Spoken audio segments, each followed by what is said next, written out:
मेरी कक्षा में आप सभी का स्वागत है। आज हम कक्षा 7 पुस्तक बसंत का पाठ 9 चिड़िया की बच्ची के प्रश्न उत्तर पढ़ेंगे।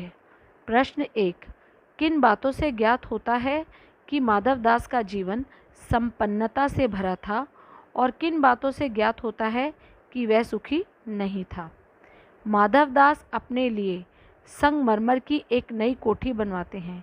चिड़िया को धन का, सोने का घर बनवाने तथा मोतियों की झालर लटकाने का प्रलोभन देता है। वो चिड़िया से कहता है, मेरे पास क्या नहीं है, जो मांगो मैं वही दे सकता हूँ। माधवदास जी की इन बातों से ज्ञात होता है कि वे कितने धनी संपन्न थे। वहीं दूसरी ओर ऐसा भी लगता है कि धन संपन्न होने के बावजूद भी वे सुखी नहीं थे। ख्याल ही ख्याल में वे संध्या को स्वप्न की भांति गुजार देते हैं। वे चिड़िया से कहते हैं, मेरा दिल वीरान है, वहाँ कब हंसी सुनने को मिलती है। इससे यह स्पष्ट है कि वे सुखी नहीं थे। प्रश्न 2, माधवदास क्यों बार बार चिड़िया से कहता है कि यह बगीचा तुम्हारा ही है। क्या माधवदास निस्वार्थ मन से ऐसा कह रहा था? स्पष्ट कीजिए। माधवदास ऐसा इसलिए कहता है क्योंकि उसे चिड़िया बहुत ही सुंदर और प्यारी लगी। वह चिड़िया को हमेशा अपने पास रखना चाहता था। उसे देख देख कर वह अपना मन बहलाना चाहता था। माधवदास आत्म केंद्रित होकर ऐसा करना चाहता था क्योंकि वह केवल अपनी खुशी के लिए, अपना मन बहलाने के लिए ऐसा कर रहा था। इसलिए माधवदास की इस भावना में उसका निजी स्वार्थ है। प्रश्न 3, माधवदास के बार बार समझाने पर भी चिड़िया सोने के पिंजरे और सुख सुविधाओं को कोई महत्व नहीं दे रही थी। दूसरी तरफ माधवदास की नज़र में चिड़िया की जिद का कोई तुक ना था। माधवदास और चिड़िया के मनोभावों के अंतर क्या क्या थे, वे अपने शब्दों में लिखिए। यहाँ माधवदास और चिड़िया के मनोभाव एक दूसरे से विपरीत हैं। एक तरफ माधवदास के लिए धन संपत्ति, सुख सुविधा ही जीवन के अमूल्य तत्व हैं, परंतु दूसरी ओर चिड़िया के लिए ये सभी सुख सुविधाएं व्यर्थ थी। चिड़िया को केवल अपनी माँ से लगाव था।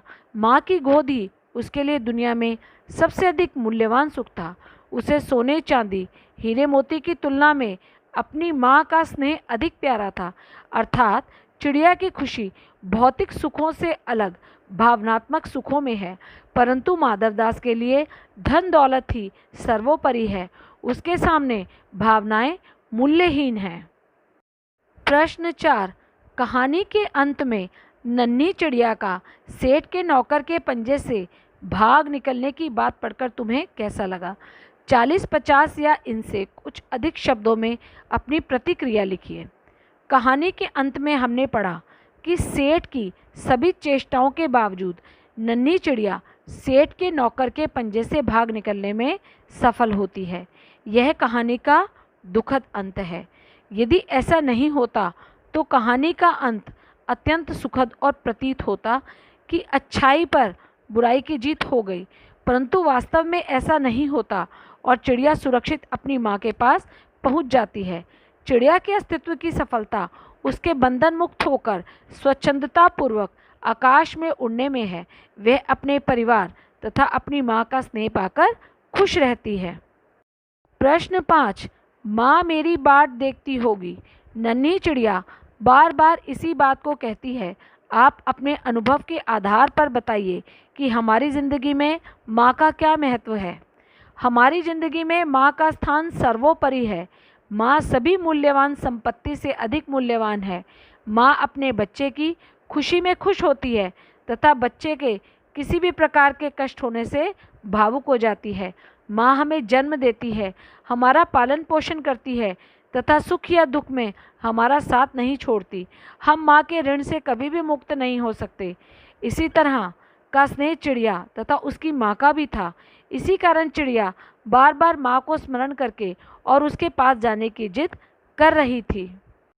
प्रश्न 6, इस कहानी का कोई और शीर्षक देना हो तो आप क्या देना चाहेंगे और क्यों? इस कहानी का शीर्षक जीवन का सच्चा सुख अधिक युक्तिपूर्ण प्रतीत होता है, क्योंकि यहाँ जीवन के सुख को लेकर दो विचारों की टकराहट है। एक तरफ जहाँ धनी सेठ के लिए धन दौलत सुख सुविधाएं ही जीवन की खुशी तथा वास्तविकता है, वहीं दूसरी ओर नन्ही चिड़िया के लिए माँ अमूल्य रत्न से भी अधिक मूल्यवान है।